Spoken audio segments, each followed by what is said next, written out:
Good day and welcome. Today, we're starting an exciting series on World War I. In this series, we will explore the reasons why World War I broke out, the different experiences during the war, the role of women in Britain, and the defeat of Germany along with the Treaty of Versailles. To kick things off, we'll be discussing why World War I began. Here's a question for you. What do you think were some of the causes of World War I? Feel free to share your thoughts in the comments below.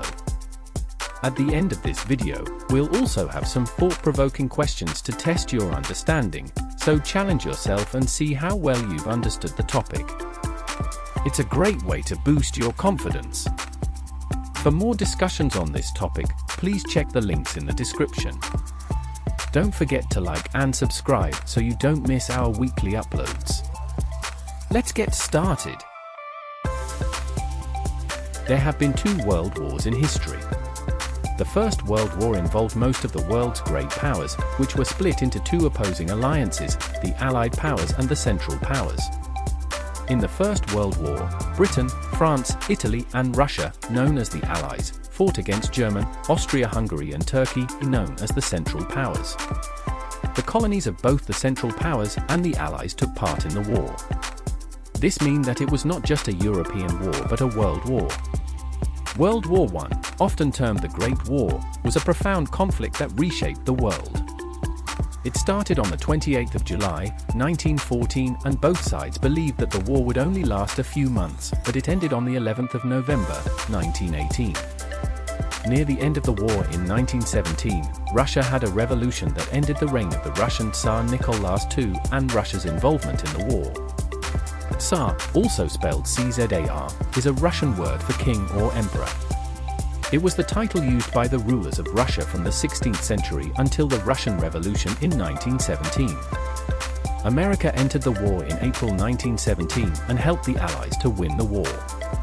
The Central Powers were defeated. Apart from the fact that millions of people died, the war caused poverty, suffering, chaos, and economic collapse. The origins of the war can be traced back to a series of interrelated factors that had been building over decades. The long-term causes of World War I include deep-rooted issues such as nationalism, where intense pride and loyalty to one's nation led to rivalries among European powers, industrialization, which heightened economic competition and military build-up, imperial ambitions, as nations competed fiercely for overseas colonies, and the naval arms race, particularly between Britain and Germany, which increased the potential for conflict. These factors created a charged atmosphere filled with tension and rivalry, making conflict more likely. On the other hand, the immediate causes of the war, specifically the assassination of Archduke Franz Ferdinand by a Serbian nationalist in 1914, acted as a spark in an already volatile environment. This event triggered a series of demands and mobilizations that quickly escalated into full-scale war due to the complex web of alliances that bound the great powers to come to each other's defense. Essentially, while the long-term causes set the stage for conflict, the immediate causes were the direct events that initiated the war. Let us look at the long-term and immediate causes of the First World War in more detail. The outbreak of World War I was the culmination of several long-term causes that had been simmering for decades among the major European powers. These causes can be traced back to deep-seated nationalism, industrial competition, strategic naval interests, and imperial ambitions. Nationalism is a strong feeling of pride in and devotion to one's country. By the end of the 19th century, European countries were competing to be the richest, most powerful, and strongest European nation. Citizens of leading European countries were very proud of their country's achievements and were prepared to go to war to fight for their country. Nationalism led to competitive and hostile relationships among nations. Nationalism played a pivotal role in raising tensions across Europe. This intense devotion to national identity and pride had a dual effect. On one hand, it fostered a sense of unity and collective identity within nations. On the other, it incited competitive and antagonistic relationships between countries, each vying for greater power and prestige. In the Balkans, nationalism was particularly intense. This region had many different ethnic groups who were controlled by foreign powers. These groups felt a strong sense of nationalism, or pride in their own culture and identity, which made them want to become independent. This desire for independence made the Balkans a very unstable area, often leading to conflicts and political instability. The Balkans is a geographical region in Southeast Europe, known for its diverse ethnic groups. It included countries like Serbia, Croatia, Bosnia-Herzegovina, Albania, Greece, Bulgaria, and parts of Turkey and Romania. The development of industrial economies in Europe also fueled tension between nations. Britain was the first country to become industrialized in the 19th century, and it became rich as a result of manufacturing. Manufacturing is the making of products from raw materials. By the late 1800s, Germany had begun to catch up and was producing iron, steel, coal, and cars. By the beginning of the 20th century, Britain no longer had the economic lead in Europe. The Industrial Revolution was another cornerstone in the build-up to the war. It revolutionized economies and military capabilities, leading to unprecedented industrial and economic competition among the European nations. The production of military goods and advanced technology became a national priority, as countries strove not only to protect their industries but also to expand them. This drive for economic expansion inevitably led to a military build-up, as nations prepared for the possibility of defending their interests or asserting their dominance over rivals. Rivals are enemies. Control of the seas also fueled tensions. There had been tension between Britain and Germany for many years. In order to build and maintain large empires, they needed to have large navies. Britain had the strongest navy in the world, which it used to protect its coastline, its large overseas empire, and its trade routes across the world. In order to challenge Britain's control of the sea, the German Kaiser, or Emperor, Wilhelm II, said he was going to build a great navy that could rival that of Britain. Kaiser is the word for a king in Germany. Britain's response was to build a new formidable warship called a dreadnought, which changed and improved Britain's power at sea. The dreadnought had an armored deck, with fast-firing heavy guns. Germany responded by trying to build an even better warship. This was the beginning of this naval race in which both sides tried to outdo each other. A naval race is when two countries compete to build the most powerful navy. In the early 1900s, Britain and Germany both wanted to have the strongest fleet of warships. Control of global shipping lanes and sea routes was crucial for maintaining and expanding empires, especially for island nations such as Britain. The strategic importance of these routes made them focal points of international tension. The naval arms race, particularly between Britain and Germany, was indicative of this struggle for maritime dominance. Both nations invested heavily in building powerful navies, seeing them as essential to protecting their interests and projecting their power globally. This arms race did not just increase the capability for warfare but also heightened the fear and likelihood of conflict. Colonization was another factor that increased tensions. Some European countries colonized many parts of the world. By taking over more and more land, these European countries became richer and strengthened their power over one another. Britain and France had huge empires overseas, and Kaiser Wilhelm was envious and wanted Germany to have a larger empire as well. Fierce competition for overseas colonies further strained international relations. European powers were aggressively expanding their empires, driven by the need for raw materials, new markets for their industrial products, and strategic military bases. The scramble for territories, particularly in Africa and Asia, not only led to conflicts over these lands but also heightened distrust and rivalry among the colonial powers. Together, these factors created a highly charged atmosphere in Europe, ripe for conflict. The intricate alliances and entanglements meant that any localized disturbance had the potential to trigger a wider conflict, setting the stage for the outbreak of a global war.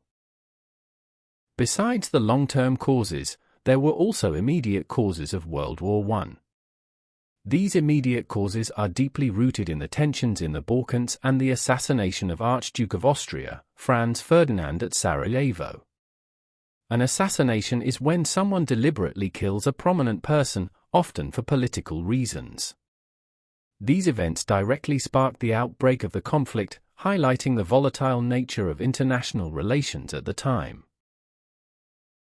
The relationship between the Ottoman Empire and the Balkans was marked by centuries of Ottoman rule over the region.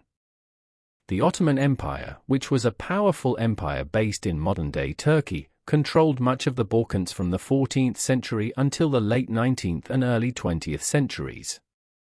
During this time, the Ottomans influenced the culture, politics, and religion of the Balkans. However, many Balkan peoples resisted Ottoman rule, and over time, nationalist movements grew stronger. This led to uprisings and conflicts as Balkan countries fought for their independence from the Ottoman Empire. As discussed earlier, the Balkans is a region in Southeast Europe, known for its large mix of ethnic groups, including Serbs, Croats, Bosniaks, Albanians, Greeks, and Bulgarians. Besides the large mix of ethnic groups, the Balkans is also a large peninsula in southeastern Europe, containing the Balkan mountain range. The events in the countries containing the Balkan mountains led directly to the outbreak of World War I. So, the ancient Ottoman, or Turkish, Empire was collapsing. The declining Ottoman Empire had left a power vacuum. As the Ottoman Empire declined, nationalism rose among the various Balkan states and ethnic groups, who were driven by desires for independence or greater autonomy. Serbia had broken free from Turkish control and had become an independent state. Serbia wanted to unite the whole Slav population in the Balkans and expand its territory. This threatened the territorial integrity and stability of the Austro-Hungarian Empire, which had a large South Slavic population.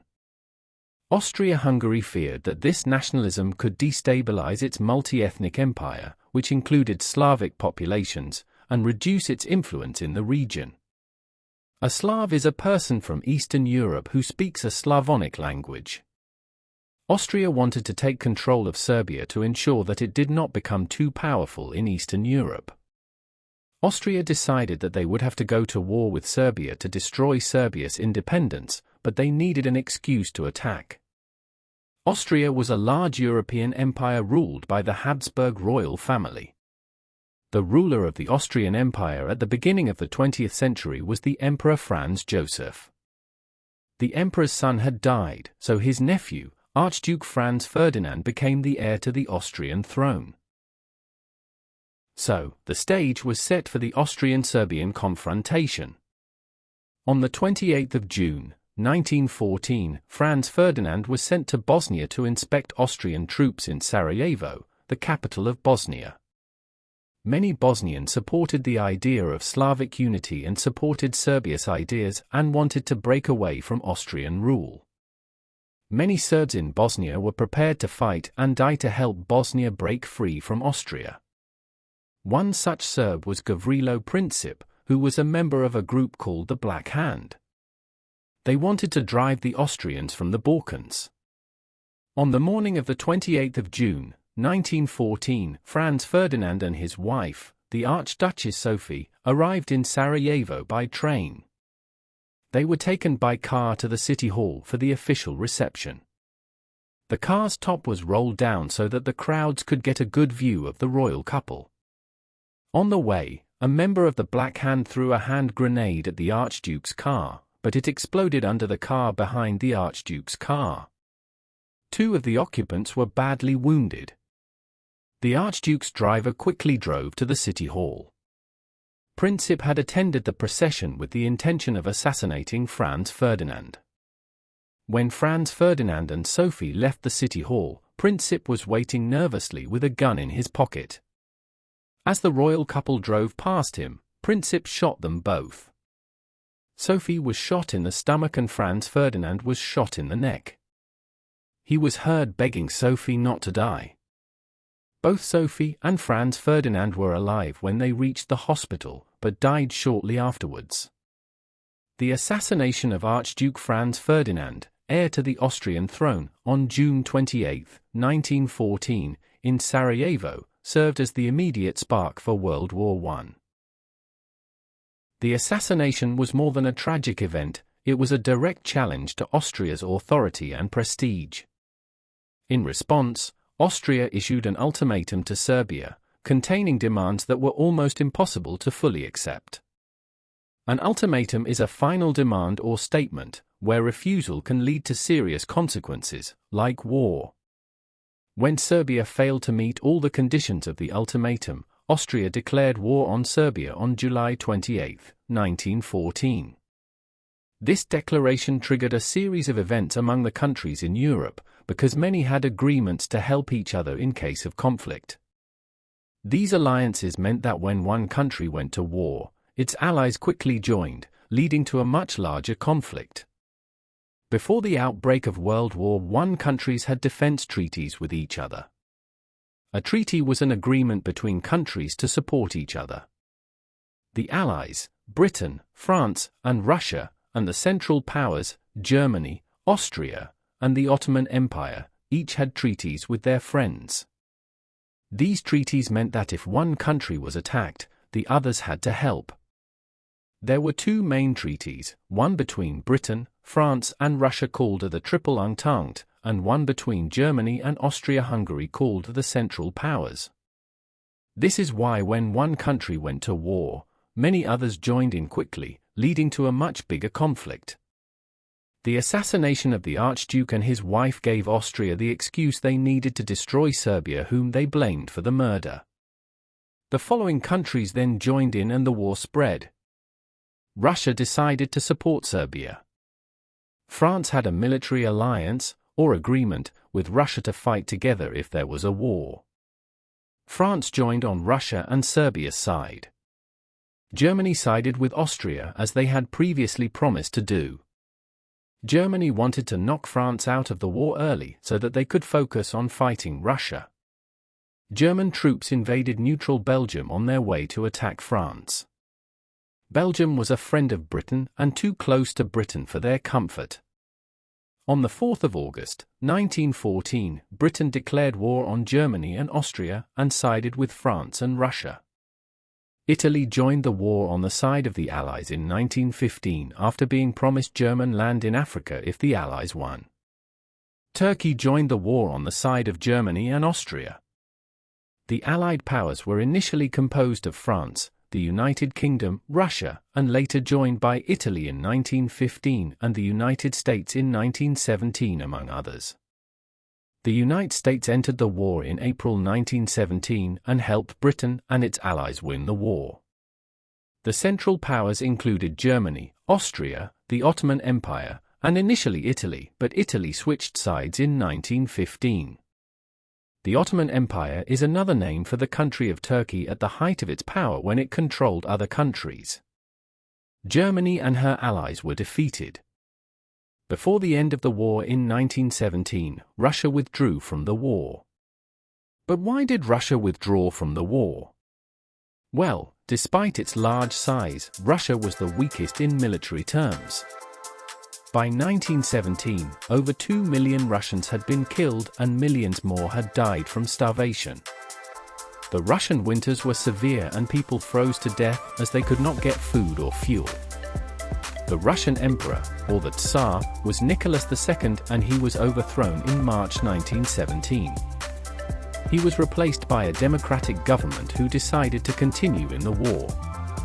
The new democratic government was also overthrown in October 1917 and this new communist government withdrew Russia from the war. World War I happened because of many problems that had been building up for years. The assassination of Archduke Franz Ferdinand was the spark plug that set everything off. The war changed the borders of Europe and affected the whole world for a long time. We have come to the end for today. But before we go, please attempt the following questions before the answers pop up. You can pause the video as you go. This is an important section that consolidates what you have learned. In the next video, we will be looking at some aspects of in World War I, including conscription and propaganda in Britain, conscientious objectors, and trench warfare on the Western Front. Be sure to check out the link for this in the description for more videos. Also, please do not forget to like and subscribe so that you do not miss out our weekly uploads. Otherwise, thank you for watching and keep well.